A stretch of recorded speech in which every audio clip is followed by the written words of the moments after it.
A far-flung land of Oz.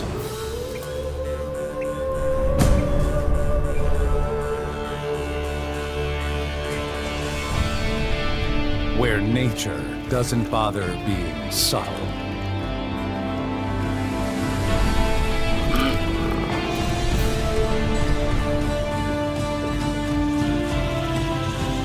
Meet some of the strangest characters on the planet.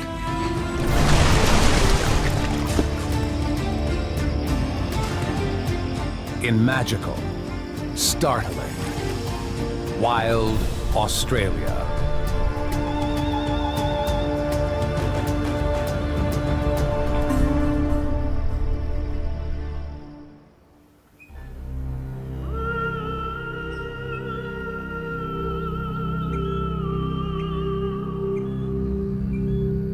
In the cough-drop-scented eucalyptus forests of eastern Australia, a throaty chorus of amorous koalas announces the arrival of summer.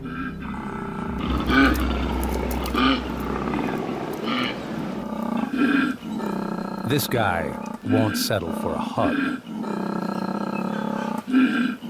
To make his point, he uses a specialized set of vocal cords that projects his mating call.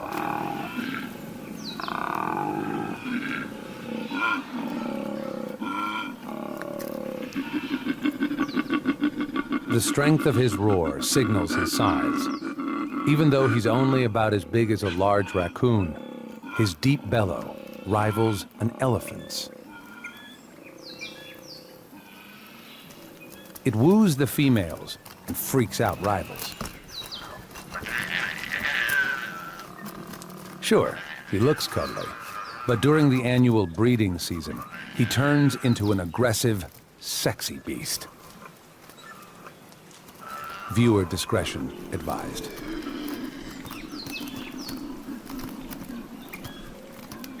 When the lady rebuffs him, he takes his talents elsewhere.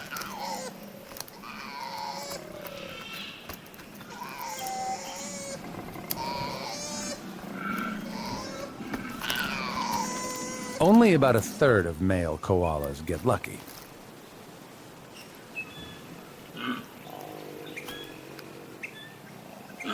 And his love song doesn't win any hearts.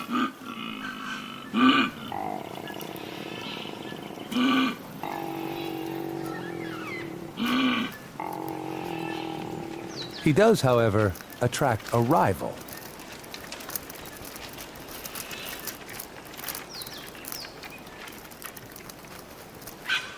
With long claws and sharp teeth, this is no teddy bear's picnic.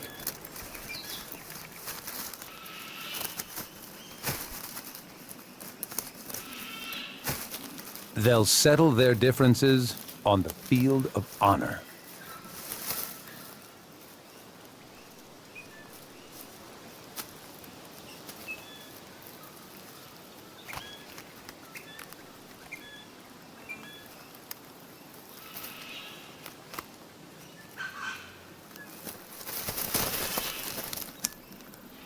When the smaller male backs down, the victor resumes his quest.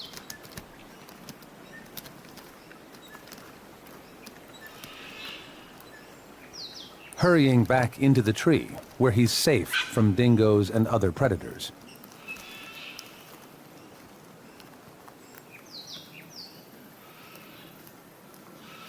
He rarely leaves the canopy at all, spending up to 20 hours a day asleep and most of his waking time eating. The only thing to up his activity levels is mating season.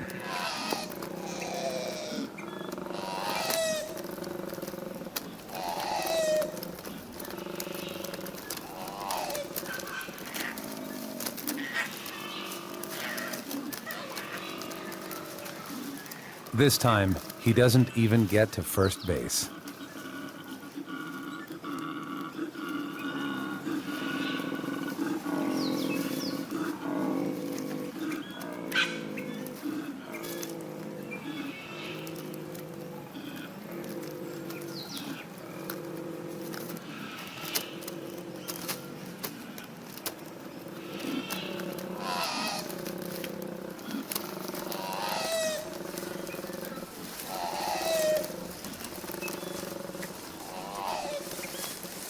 Eventually, he has his way.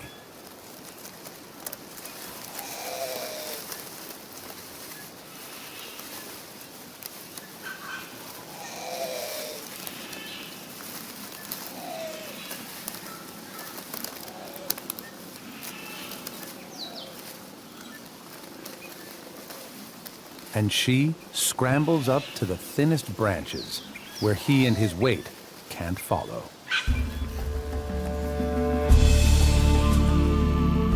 She has plenty of places to hide. Most of the 900 or so species of eucalyptus are unique to Australia, from small bushes to 30-story giants. They are the largest flowering plants on Earth.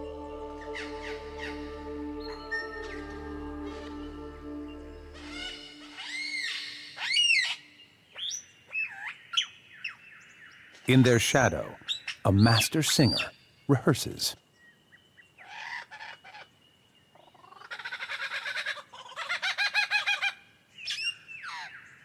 The superb lyrebird.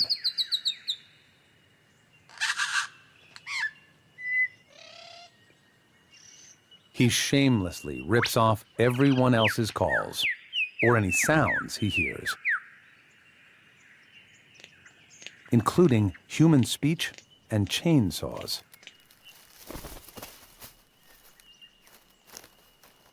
Mating season means concert time.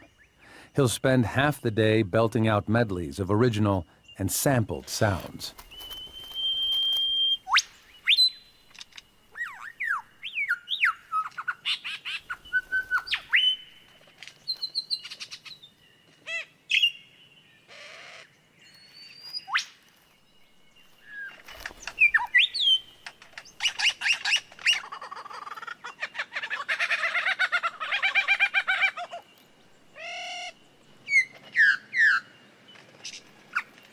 His act, a little R2-D2, a little Lady Gaga, is designed to attract adoring females.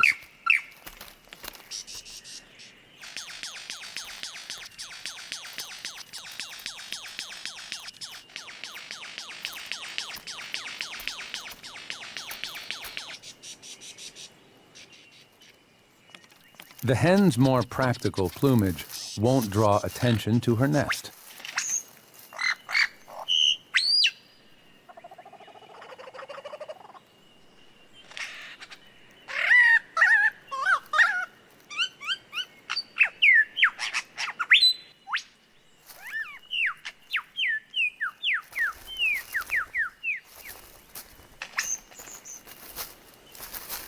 The cock clears the stage to really strut his stuff.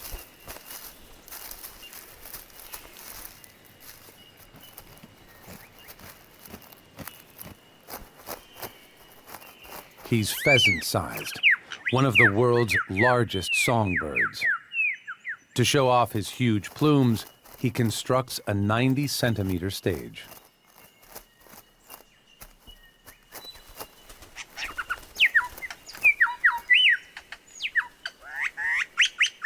From home building to chick rearing, Mama's on her own, so she gets to say, "Who's your daddy?"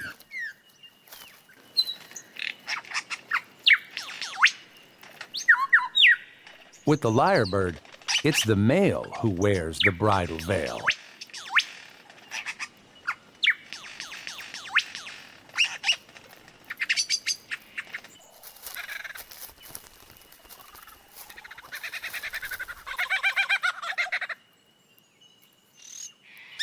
It's like an avian idol, and she is one tough judge.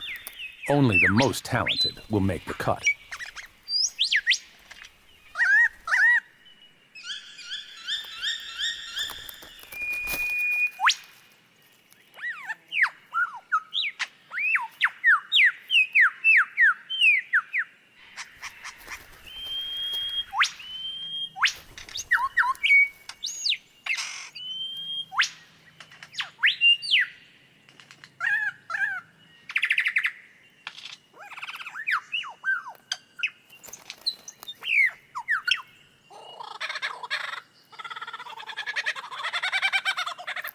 He'd better up his game before the final vote.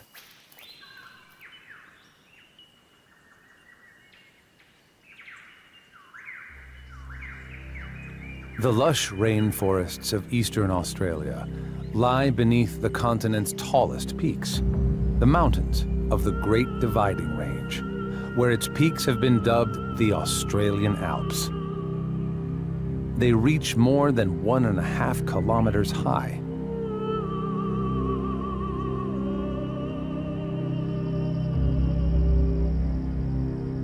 The hills are alive, even at the tippy top, where the climate's too harsh for most trees.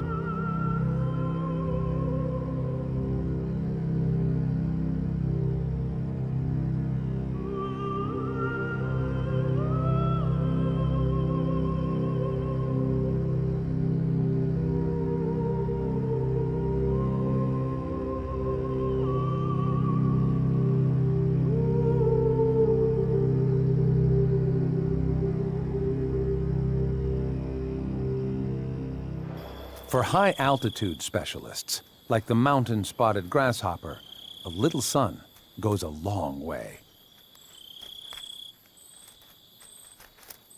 In a small area at the top of the Australian Dividing Range, one of the world's rarest frogs searches for a nest site.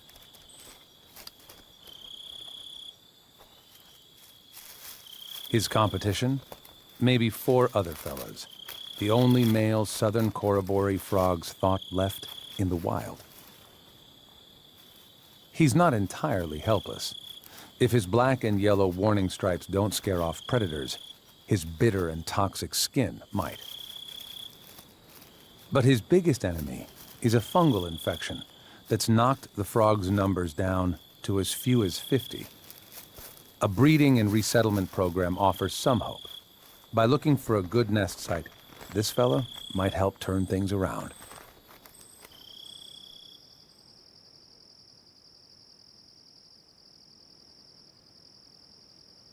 As darkness washes over the Alps, out comes one of Australia's best-kept secrets. The mountain pygmy possum, known only from fossils, was believed extinct until a live one poked its head out in 1966. It's the only Australian mammal to live exclusively in the snow zone. The entire population, fewer than 3,000 of these mini marsupials, inhabit less than 10 square kilometers. To survive the alpine winter, they double their weight now. In a few months, they'll need to sleep out the cold.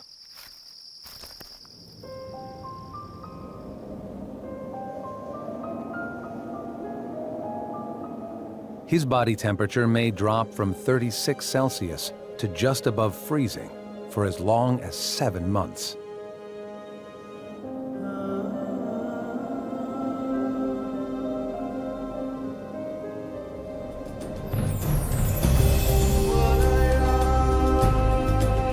This is not the Australia most of us think of.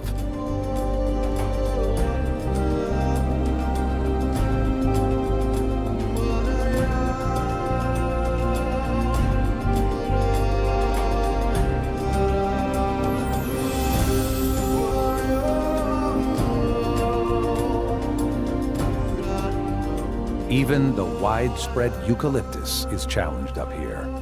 Only one species, the snow gum, can brave these conditions.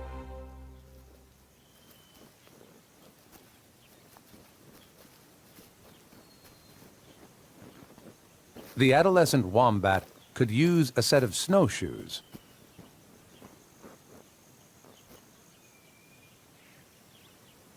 With her thick hide, she's one of the few marsupials to winter on the slopes.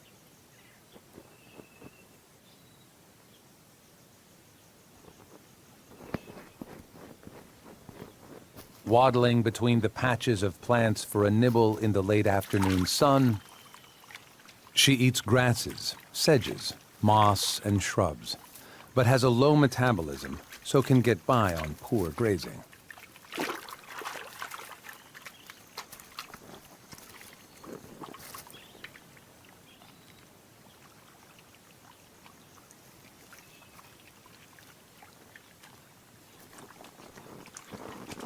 Then she heads back to the burrow for a nap before the temperature drops.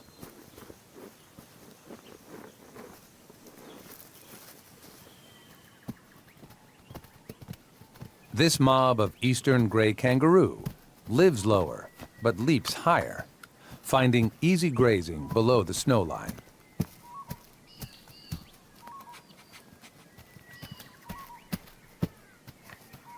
Though even at 18 months old, this joey can supplement the grazing with a drink of milk.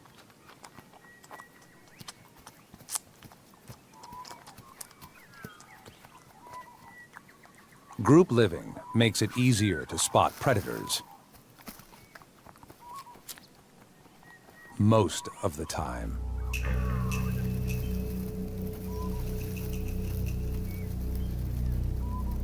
The tiger snake, one of the most lethal snakes on Earth, can kill a 2-meter kangaroo.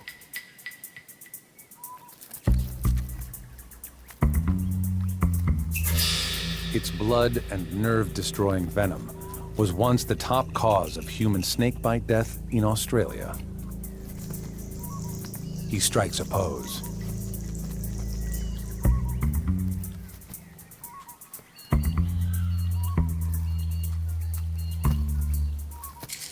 The roos play it cool. Just the occasional glance makes sure he's not coming closer.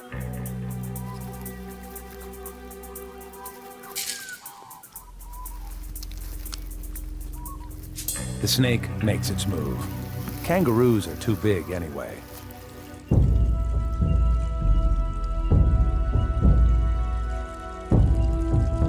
The dividing range separates Australia's fertile east coast from its barren core.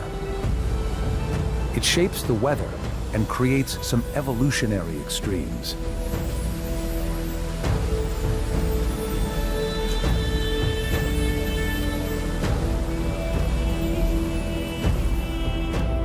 Besides Australia's tallest peaks and longest river, the range shelters the continent's strangest creature. So weird, even by Australian standards, that people thought it was a hoax.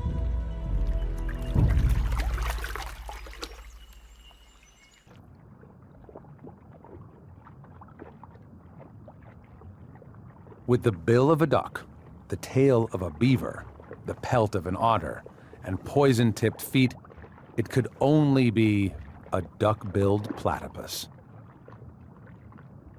This male seems constantly on the go. Between gulps of air, he submerges for up to 10 minutes, closing folds of skin over his eyes and ears and sealing his rubbery nostrils to feed on shrimps and insect larvae.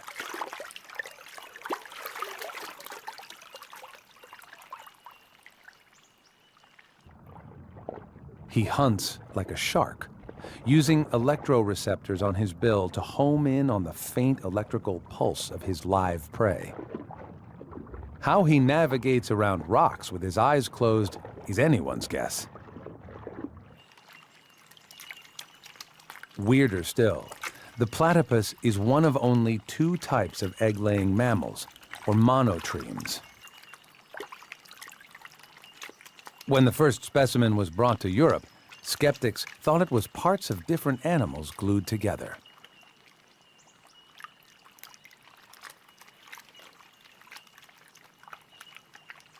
A swimming session might last for 10 hours, though he usually prefers to hunt at night.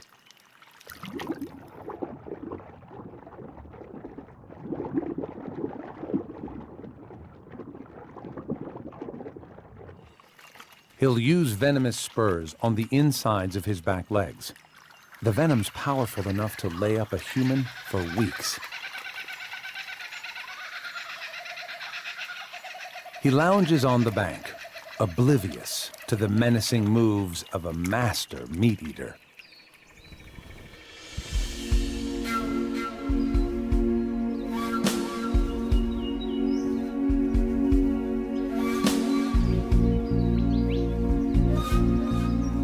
When the laughing kookaburra goes on the hunt,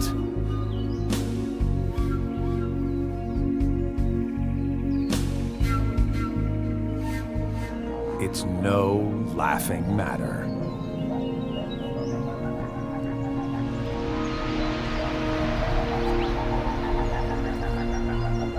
The crow-sized kookaburra prefers to hunt on land, but a meal's a meal.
She might have met her match with this freshwater crayfish, or yabby.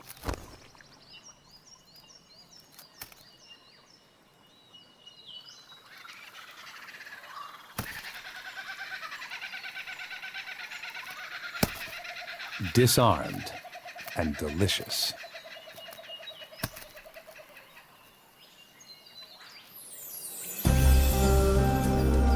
Back in Koala Forest, the end of mating season means this guy can get back to what's important.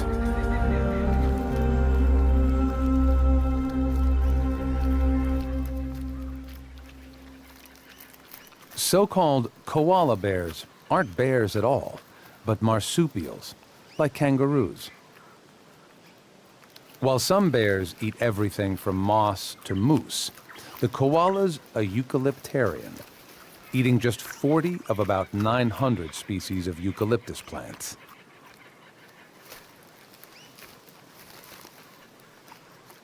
The food's terrible, but at least the portions are big. Eucalyptus leaves aren't very nutritious and toxic enough to kill most other animals.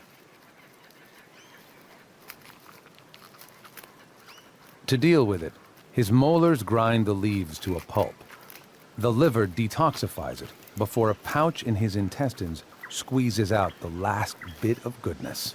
The leaves also provide most of the water he needs.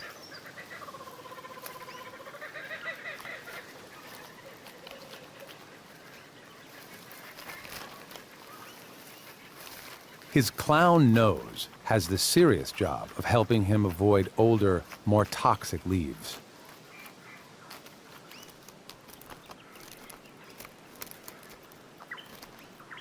He'll eat about 2 shopping bags stuffed full of eucalyptus every day.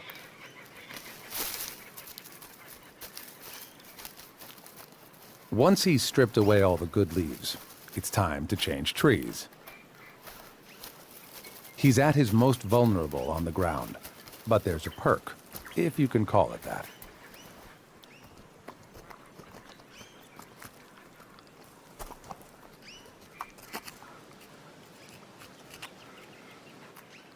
Mud munching provides the minerals he can't get from the eucalyptus leaves.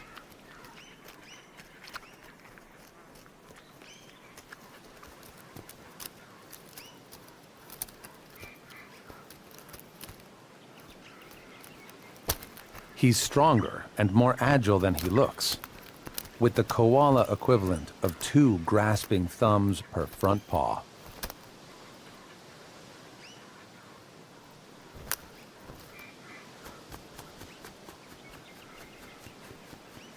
Now exhausted, he's ready for bed.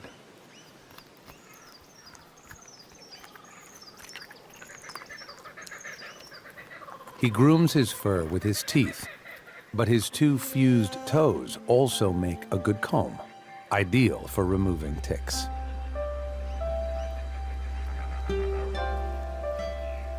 Nearby, the pregnant female rests too. From conception to birth is only 35 days.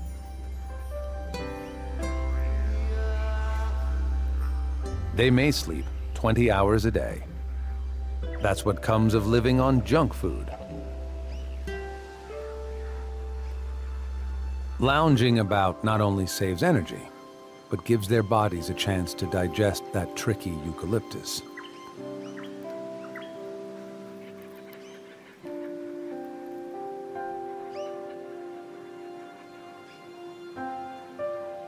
They don't sleep alone.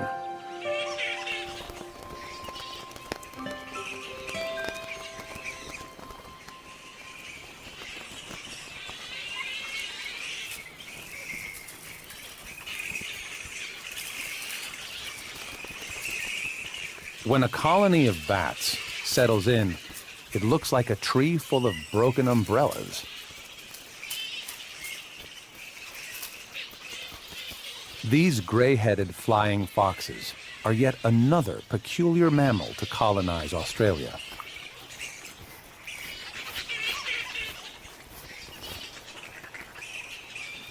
Aside from dingoes, here all long-term land mammals either have wings, pouches, or lay eggs. A foxy lady bears a single pup each year, which she carries constantly for the first few weeks, even in flight.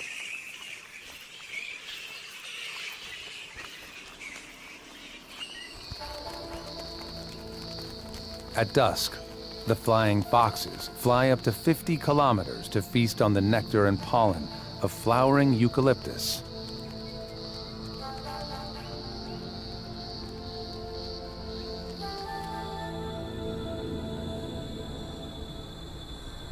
And when darkness fills the forest, they aren't alone. A ninja strike.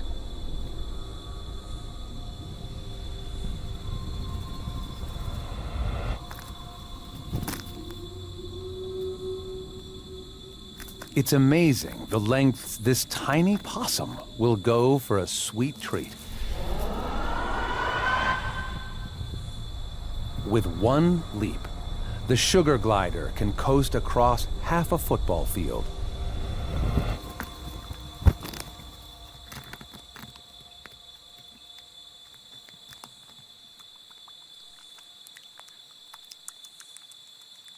He's not the only one with a sweet tooth.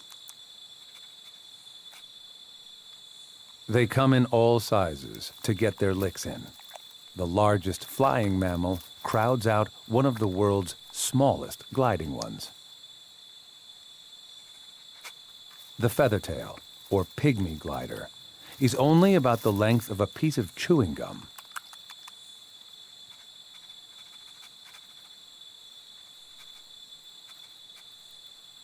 But much tastier to mainland Australia's largest living native predator, something that keeps all the sugar addicts on their toes, the tiger quoll. They can't buy him off with candy.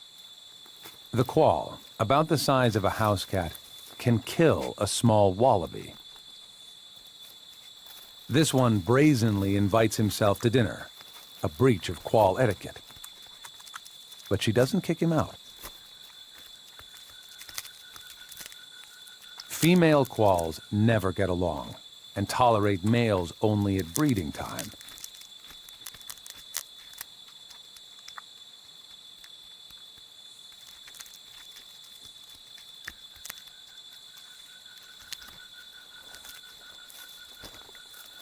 As top predators, they keep the forest healthy by culling sick and weak animals. With the second strongest bite for body size, it's good to keep the peace. The quoll can outbite a lion. This female might be up for making babies, but she's not okay with his greed.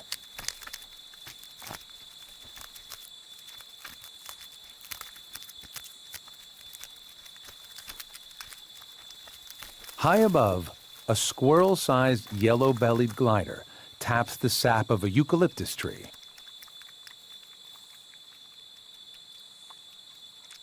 The yellow-bellied is the biggest of the gliders. The male skillfully carves a V shape into the bark to encourage the sap to flow. Once the bar is open, the neighbors stop in for a drink.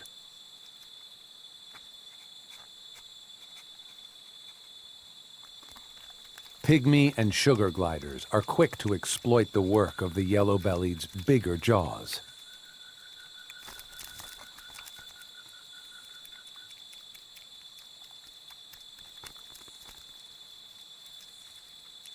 A tree with several sap leaks can satisfy generations of gliders for decades. Just not all at once.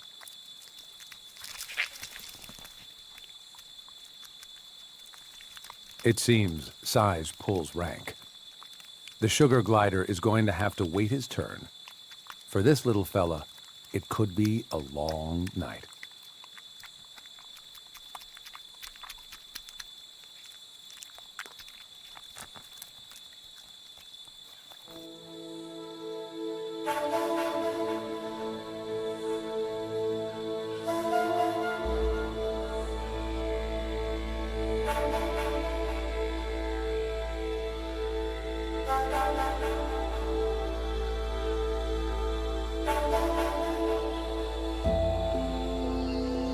When the sun comes up and the gliders drift away, a new clientele finds the sweet spots.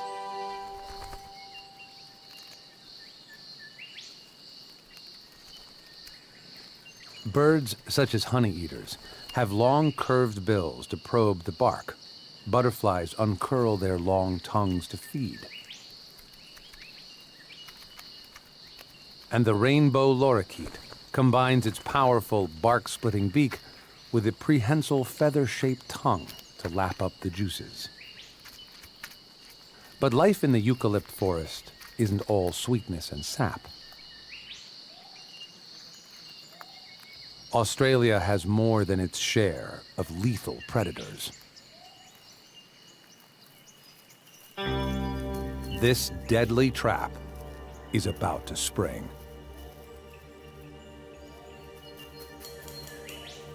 It looks like a succulent worm.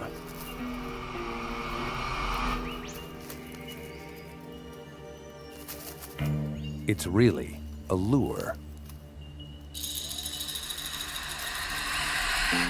The common death adder, so patient, knows sooner or later something will bite. He's got the fastest fangs in Australia.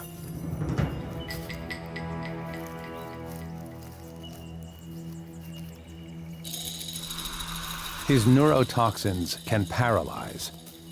Without antivenom, a grown man has only a 50% chance of survival.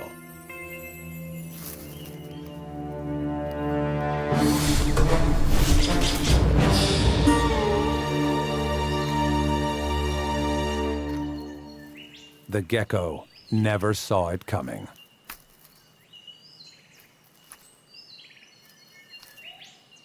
As a baby, or puggle, this echidna might have been a target, but now the spiny fella makes a rather prickly target.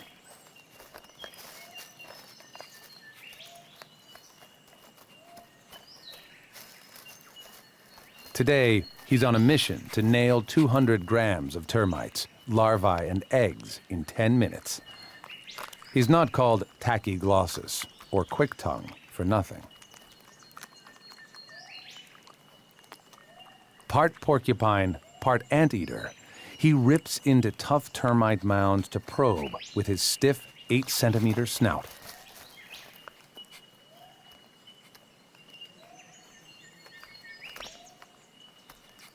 Aside from the platypus, echidnas are the world's only egg-laying mammals. And, like his platypus cousin, he senses the electrical pulse of his prey. He has no appetite for conflict. If danger looms, he'll curl up like a spiky basketball, or dig a hole and hide. Some say he can dig as fast as a human with a shovel.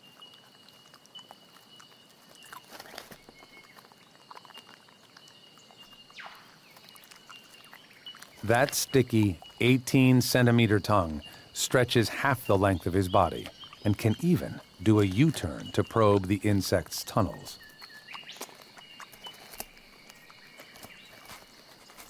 No need for teeth. He mashes his meals against the roof of his mouth.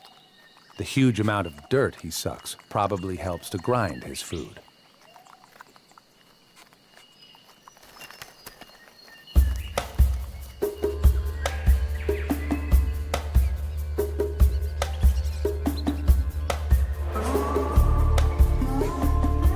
While the echidna likes to get his feet dirty digging in the mud, the kangaroo's smaller cousins, the Mariba rock wallabies, prefer to keep their feet on firm ground.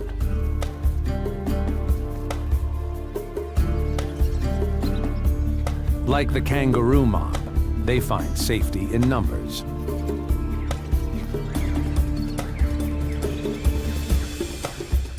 Until temperatures and hormones start to rise.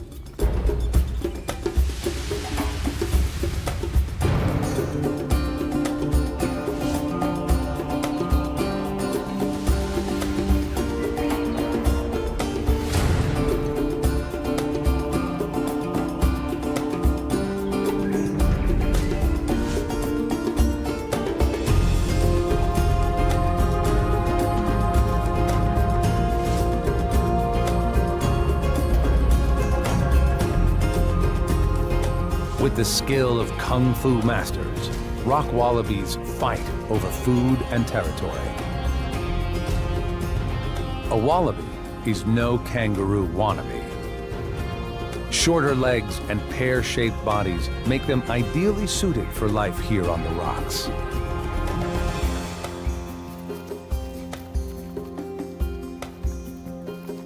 In Australia, kangaroos are common, like deer in North America. But here, most of the 16 species of wallabies are threatened.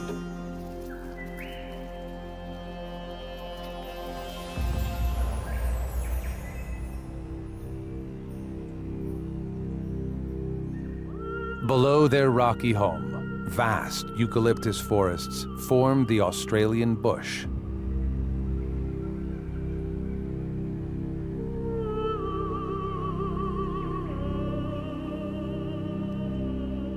Dropping off at the dramatic face of the Blue Mountains,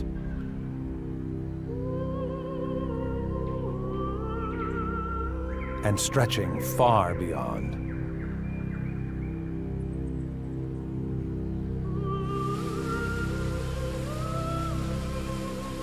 Wild and inaccessible. Half the birds and 80% of all plants and mammals here live nowhere else, including a little bird with OCD. The satin bowerbird sorts through his jewelry collection, hoping his bling will attract a mate.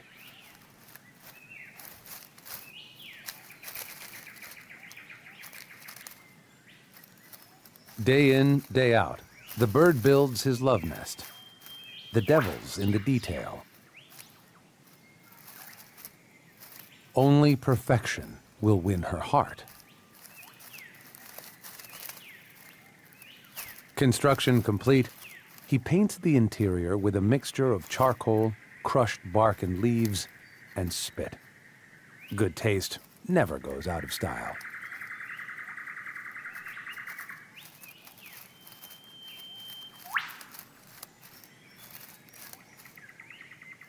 At last, it's ready. He can turn on his charm, but he's not fooling anyone.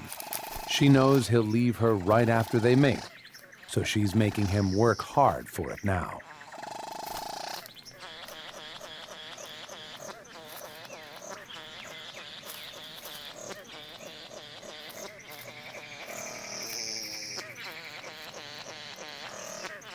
She wavers, not sure this architect is Frank Lloyd Wright for her.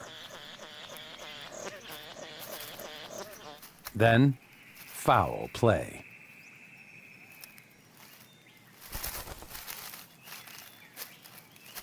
An Australian brush turkey checks in to see if the decorations are edible.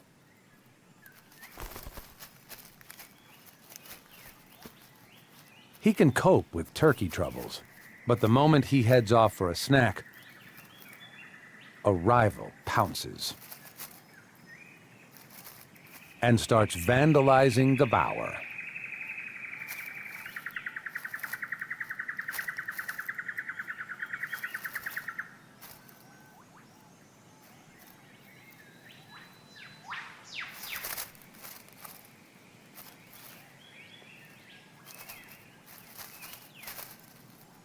For bowerbirds, success isn't enough.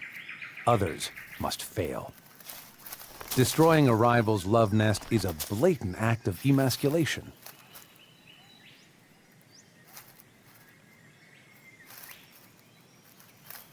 Undaunted, our hero rebuilds.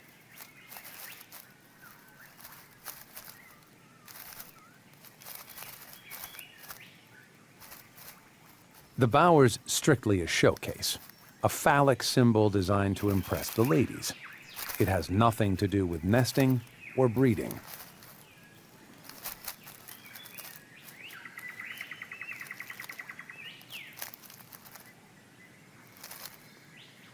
A well-built bower can last for decades with a little sprucing up. The builder might return to it for 15 years or more. It's a fine art. Some kinds of bowerbirds even arrange their collected objects as widening paths using an optical illusion to make the bowers look bigger. And when looking for colorful decorations, they can adapt, making use of the occasional visiting human. The two-legged trespassers leave treasure. But treasure breeds greed.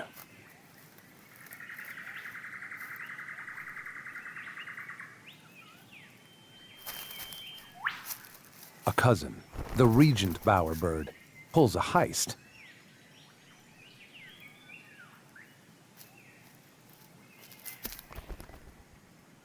Luckily, there's plenty to go around.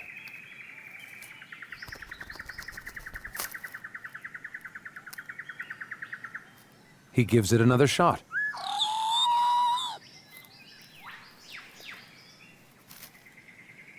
She continues her comparison shopping.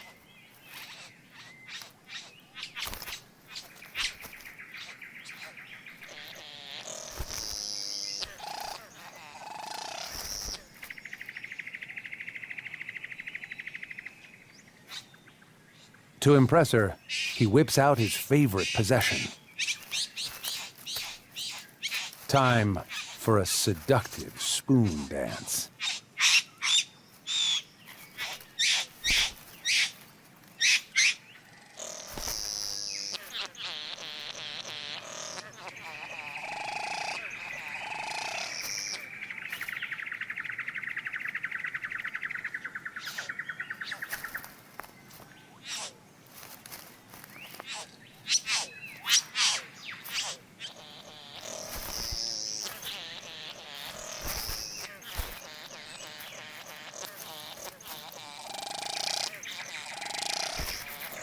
She's not feeling it.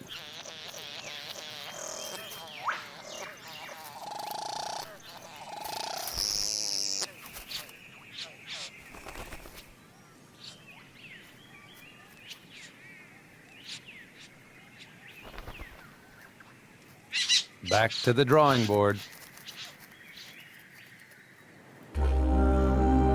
Over in the eucalyptus forest, there's a baby boom.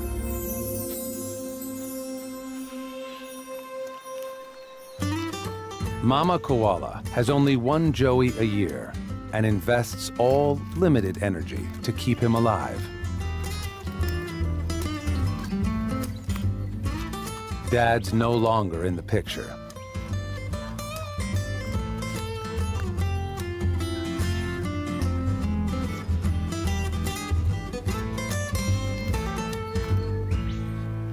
At birth, the joey looked like a pink jelly bean. Now 9 months old, he's survived winter and left Mom's pouch forever.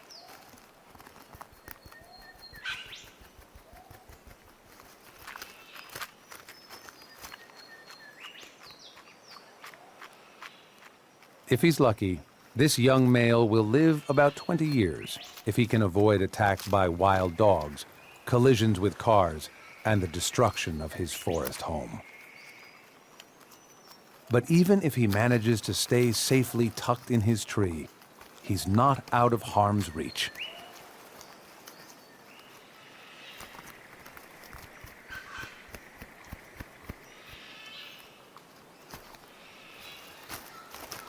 Koalas are suffering outbreaks of chlamydia, a sexually transmitted disease that causes infertility and death.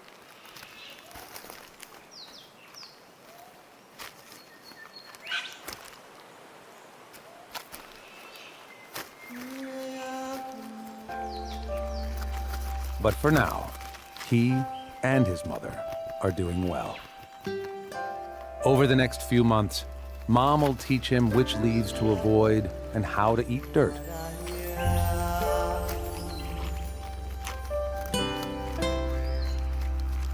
Next year, when it's time for Mom to mate again, the Joey will be on his own. Or, more likely, sitting in the crotch of a eucalyptus nearby, munching away.